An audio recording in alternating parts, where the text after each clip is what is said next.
Good morning, good afternoon, good evening. This is Team Blue Falcon coming at you with, Dogmatika Nekroz, one of the best rogue strategies out there, especially into this heavy combo.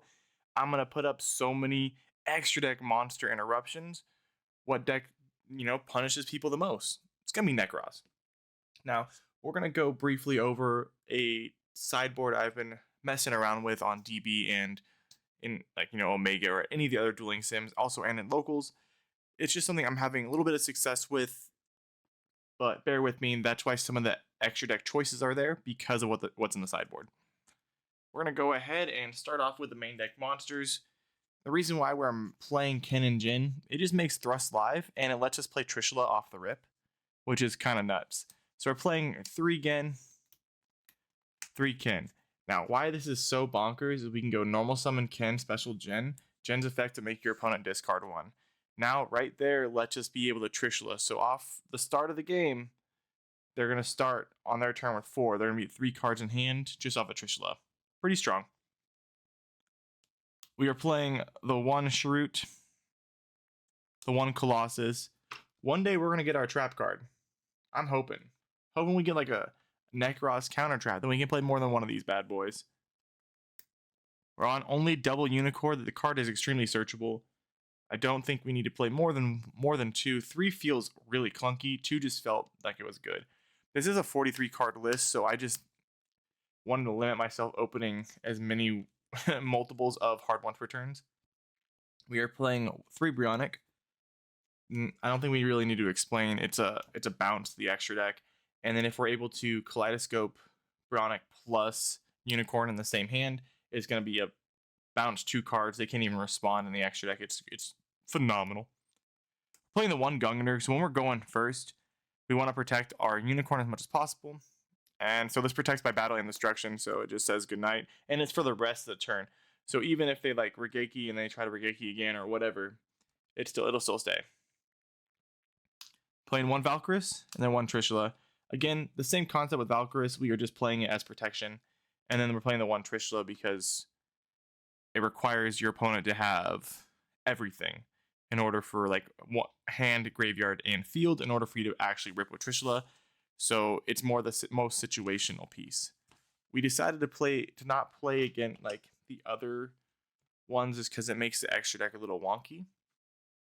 But moving forward into some engine, we are playing an incantation package. So we're playing the 1 Pensloom and then the 2 Talismandras, the 1 Candle, and then we're only playing 2 of the Ritual. I opted out to not play the Ritual spell. I found it being inconsistent, especially at a higher amount of cards. You could bump this list to 50, playing a small fairy package along with the Candles and the incantation stuff. That way you just kind of get a little wider range of what you want going on. These do limit us actually using the extra deck, but I never really find myself in a situation where it's like, okay, hey, this is actually the biggest hindrance. We are playing triple Finmer. One cool thing too is this deck doesn't normal summon often, if anything at all.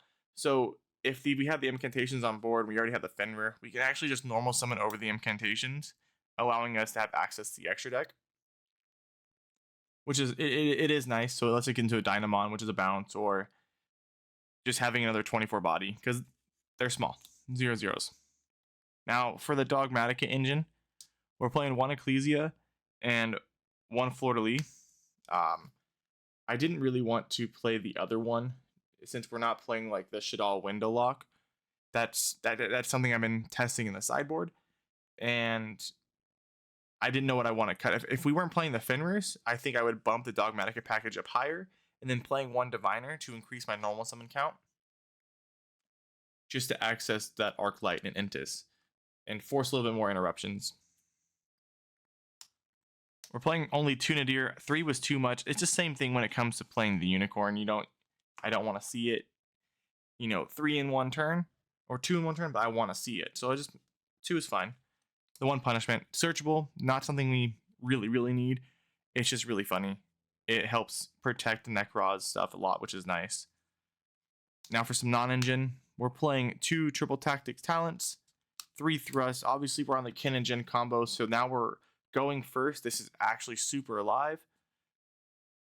And then 3 preparation rites.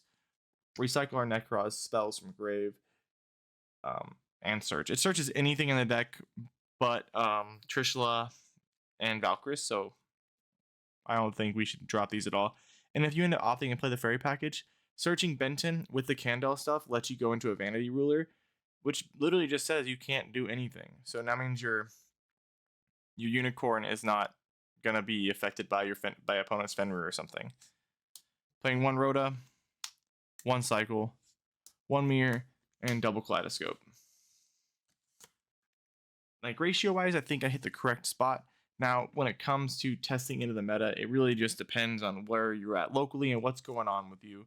That really will change up how your ratios are. Real quick, into the extra deck, we're playing the 1 Almirage, SP Little Knight, Cross Sheep, Dynamond, and IP Masquerena for our links.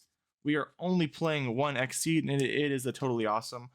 Let's just send it to grave so we can reset our waters. Just some recursion. Makes Into Your Servant a little bit more of an extender and things like that. For the fusions, 1 Entis, 1 King of the Swamp, 1 Gora, Dragostelia, Starving Venom, and 5-Headed Dragon. For the synchros, we are playing double Arclight and 1 Ascension to the Sky. This is literally just a level 10. It could be anything you want. I just thought the card looked cool. We're not summoning it ever. It lets us do a Kaleidoscope off of for Brionic and Unicorn, which is nuts. Now for our side deck that I've been testing, having a lot of success with, this is kind of similar to what I usually side with Drytron, things like that, just because I feel like the ritual summon mechanics kind of overlapping, like what we can really side and go with. We're playing 2, there can only be only 1. Card's nuts. 3 Denko. Card just says good night to everything. It's insane. 3 Super Poly. Now that makes the extra deck make a little bit more sense playing the 3 Super Poly. We're playing the 1 Herald of Abyss since we are playing that Thrust package. Going second, it just feels great. And I ended up taking the droplets out of main to play the Dogmatika package just for a little bit more consistency and things like that. This does really play well playing around your opponent's Fenrirs and main deck monsters that will be problems. And then wrap it up, we're playing 3 Nid.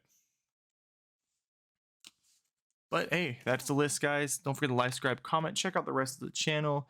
And if we hit a certain amount, let's say we get 500 views, that's a huge steep for me. We're growing. But if we get 500 views, we'll just take this on DB ranked and troll all night. Y'all have a good week. Be safe out there. We're not bad at the game, guys. We just gotta shuffle better.